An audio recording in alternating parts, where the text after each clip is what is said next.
This video is sponsored by Squarespace. You can make your own beautiful website or online store with this all-in-one platform.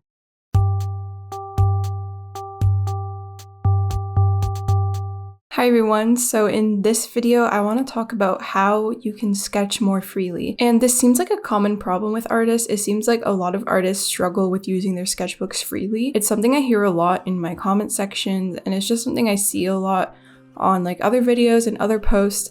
And a lot of people ask me about it, so I wanted to talk about it. I think the biggest problem is that people tend to get intimidated by their sketchbook and they feel like everything they draw has to look nice or be a finished piece. And even though they might logically know like it's just a sketchbook, it doesn't have to look nice, they still feel like everything has to look nice. And I'm definitely guilty of this sometimes, but I think I've really overcome this in the last few years with sketching, and I want to share all my tips and experiences on how to overcome this. And I really just think it's a mindset. It's good to think about your sketchbook differently.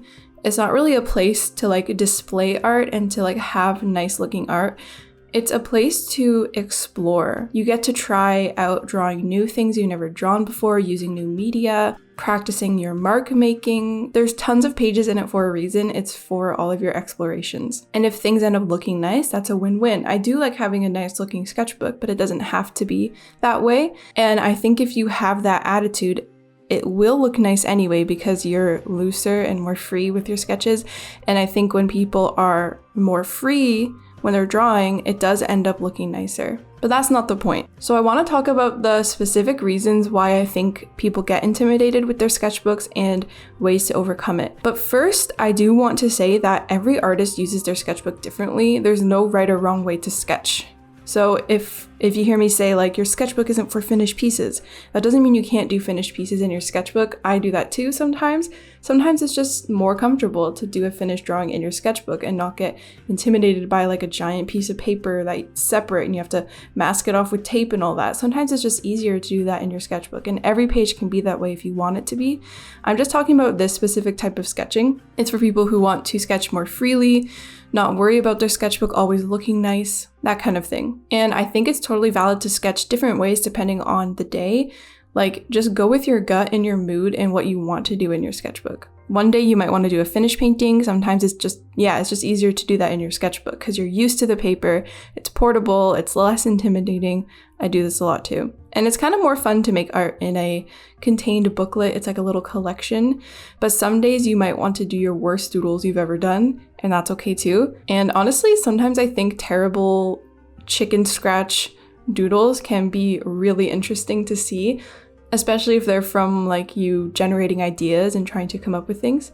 So now I want to talk about the specific reasons why I think people get intimidated by their sketchbooks and how to solve them. So the first one is that maybe it's an expensive sketchbook, you have expensive supplies, or you're just worried about wasting your supplies or ruining your sketchbook with bad art. I think a good way to overcome this is to start by buying cheaper sketchbooks so you're really not attached to it at all, and using cheaper supplies in your sketchbooks. I use mechanical pencils and like water-based markers. They're fairly cheap.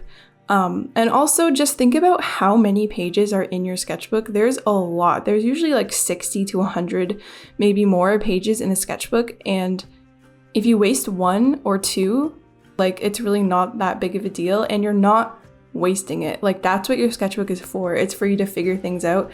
I think I heard a statistic once that artists only like 1 out of every 10 drawings they make or something. I don't know how true that is, but I mean, I think it's true for a lot of artists that you're only really proud of a small percentage of the work that you make. And your sketchbook is necessary for you to be able to make good work. You have to make the bad, the mediocre stuff, the studies, the wobbly lines in order for you to be able to make the art that you want to draw. And you never know what you're able to draw if you don't try. And your sketchbook is for trying. So I really don't think you can waste a sketchbook. Like if you have one bad day of drawing where you're just frustrated with everything, your sketchbook isn't ruined. The next day, it might be something really nice and you can look back on the old page and maybe add to it, fix things, and that's all part of the learning process. It really is a mindset that you have to sort of adopt over time, and it's not something you can like switch in your head that like, I'm not wasting my sketchbook, I'm not ruining my sketchbook. Just think of all the things you're going to draw on it in the future, and that one like weird drawing that you don't like, it doesn't ruin the whole thing. It just makes it more interesting. I love seeing people's sketchbooks and seeing their like wonky art or their like thumbnails or scribbles that they do to help them figure out their bigger paintings or to just study and explore their style. I think it's really interesting and it's a necessary part of the process of like learning to draw better. Now I'd like to thank this video's sponsor, which is Squarespace. Squarespace is an online platform where you can build your own website. They have so many different beautiful templates to choose from, and you can use those as a starting point and then change the fonts, the colors, and customize it to suit your liking. I use my Squarespace website for my portfolio, and I use their portfolios and galleries feature for my main portfolio tab on my site, and it's really easy to arrange this. You just upload all your photos, arrange them, drag and drop, and there's automatic image scaling, so you don't need to save your images out at certain sizes. Squarespace will take care of the scaling for you. You can also link off to all your different social media accounts really easily, and Squarespace has automatic icons that go with each of these links. So say you paste your Instagram link in, there will be an Instagram icon beside it so people can easily find you. If this sounds interesting to you, head to squarespace.com for a free trial, and when you're ready to launch, go to squarespace.com/JelArts to get 10% off your first purchase of a website or domain. Thanks again to Squarespace for sponsoring me, and on to the rest of the video. The second reason why people struggle with sketching is just blank pages and not knowing what to do and just being like so intimidated by all this blank space and being afraid to like make the first mark on the page and not really being sure. You honestly just have to not think. Just don't think, just grab a pencil and just start making some lines. You can also take some scrap paper, some things that you've been saving, maybe some receipts, and just glue it to your sketchbook, and that kind of like breaks in the page in a way, and then you can start drawing on that.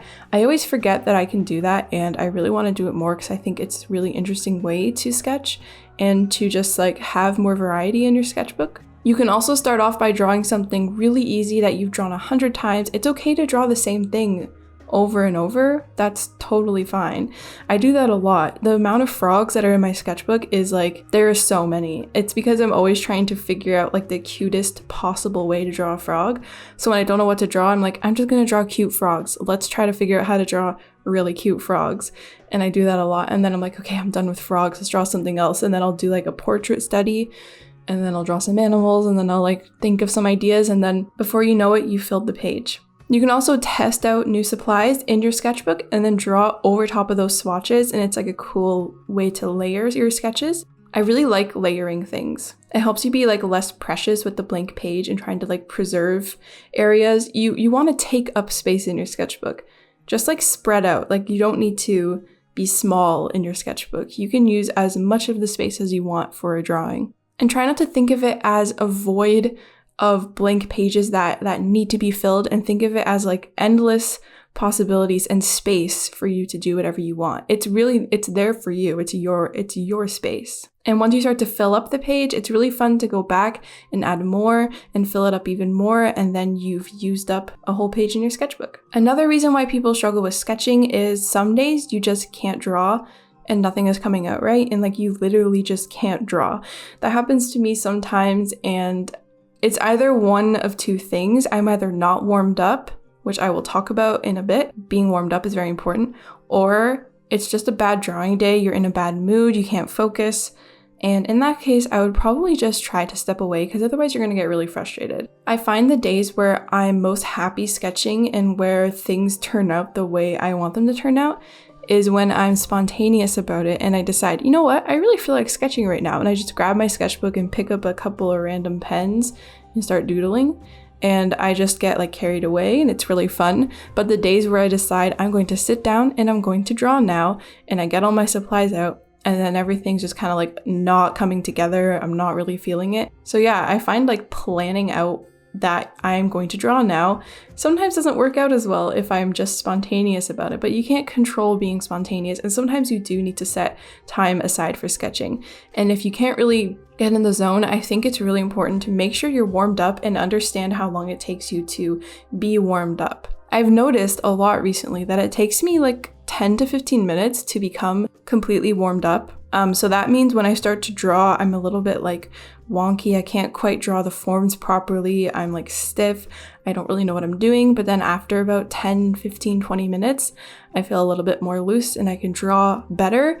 And I find it really easy to draw things suddenly. So cut yourself some slack when you first sit down to sketch. It's going to take a bit of time to get warmed up. And a good way to warm up, I find, is going back into your sketchbook into previous pages, fill in blank spaces with little doodles, render sketches, color in the backgrounds, add a little embellishment here and there. That's kind of what I'm doing in the video that you're watching of me just like sketching in random areas in my sketchbook, just kind of jumping from page to page and adding little things here and there. Maybe I ruined some of them. I think I definitely did ruin some of them, but some of them I think I made it look a little more interesting. And I just think it's a good way to get your hand moving and to start the warm-up process. I think some artists will literally just like draw circles over and over to warm up. It really is like an essential part of your drawing session is like the warm-up. Like you have to warm up when you do sports, you have to warm up when you play instruments, you have to warm up when you draw. And try to recognize this in yourself and cut yourself some slack when you first start sketching for the day. Also, don't be afraid to overlap your sketches. I've been doing this a lot lately and it's really fun and it makes you feel less precious about the space you have because you're making great use of it and you're not being too like precious with each individual sketch because you're willing to overlap them over each other and just letting the sketches flow from one to the next. I find that is, first of all, really fun to do. It kind of feels illegal because you're like, oh, I'm drawing over something I've already drawn, but then you get used to it and it kind of lets you sketch a little more freely and not worry about like preserving things on the page. The last thing that I think people struggle with is they don't know what to draw. When I don't know what to draw, I'll just open Pinterest and find some reference photos of my favorite things to draw. These will include like animals and plants and like anything nature related. I love drawing and I'll just do studies. I'll just try to capture the form as best as I can and take it as an opportunity to learn how to draw. I think studying is an essential part of sketching and becoming a better artist. That's how I learned to draw animals. One day I decided, you know what? I don't really know how to draw animals very well, so I'm going to start drawing them over and over. And I grabbed a cheap sketchbook and I drew tons of animals in there. I was determined to learn how to draw animals and I think I've learned it now pretty much. I've gotten a lot better. This was a few years ago. And now it's my favorite thing to draw. It's my main subject matter that I actually make paintings out of and I just really enjoy them. So going to Pinterest, going to Google Images, scroll through your camera roll and draw some of the things that inspire you, that you look at it and you think, oh, I really like that. Try capturing it in your own style. And I mean just like sketching, just like use a pencil. And usually this can snowball into other ideas. And if not, you just studied a bunch of different things and that's a great use of your time too. But I do often find that after I fill a page of like references, it kind of gives me ideas for other things and then I can start drawing without the reference after that and I can just like draw from my mind and like use what I just drew as inspiration and sort of like the warm-up for me to think of other things to draw. Lastly, I want to give some general tips that I couldn't really fit anywhere else, but I want to talk about them. Try to erase as little as possible. And in order to do this, you might want to sketch with things that you can't erase. I do erase sometimes, but I rarely do in my sketchbook. It helps me accept it more and let my mistakes stay on the page. And I think it's important to let some mistakes stay on the page because it can kind of help clear your mind a little bit and make room for nicer sketches. I'll try to explain a bit better. There's going to be a mix of good and bad sketches in your sketchbook, and it's honestly exhausting to try to cover up all the bad sketches. And by bad, I mean things that look bad to you. They might actually look great to someone else, so keep that in mind as well, and they might look great to you a few days later. I find this happens a lot. I'll draw something and I'll think that is ugly, and then a few days later I'll look at it and go, I like that now. So leave your bad sketches. It takes more energy to get rid of them than to just leave them.